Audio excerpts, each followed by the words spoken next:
আজকে কি কি রান্না হচ্ছে আমাদের দুপুরবেলার লাঞ্চে।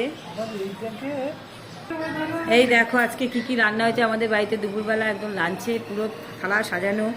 আমার লাঞ্চের ভিডিও করতে খুব ভালো লাগে, কারণ লাঞ্চে এত সুন্দর সুন্দর রান্না করি, সব তো খাওয়ার পর আর কিছু থাকে না, অন্তত ভিডিওটা করে রাখলে কত কিছু দেখা যায়। দেখো তো আজকে জানো কি আর কি মাছ নিয়েছে, কি মাছ, ব্ল্যাক কার্ড না, ব্ল্যাক কার্ড মাছ। তোমরা কিন্তু খেয়েছো? এত পরিমাণে তেল হয় আমার জানা ছিল না।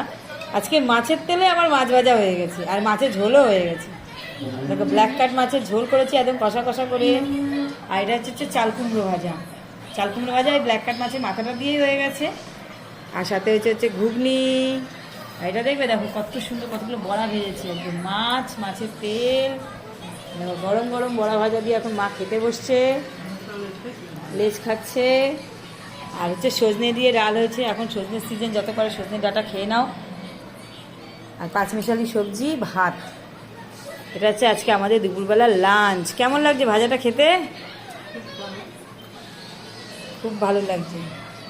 পাপা তুমি কি আজকে খাবে না দুপুরবেলা? কেন কেন খাবে না?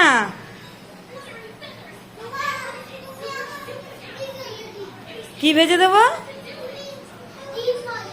দেখো আমি এত কিছু রান্না করেছি, ওর একটাও নাকি পছন্দ না। এর মধ্যে ও খাবে নাকি ডিম ভাজা। তুমি ডিম ভাজা কি দিয়ে খাবে? কেন? আমি তো মাছ করেছি, ডাল করেছি, কত কিছু করেছি। ডিম ভাজা কেন খাবে? তুমি রাত্রে খাবে ডিম ভাজা? হ্যাঁ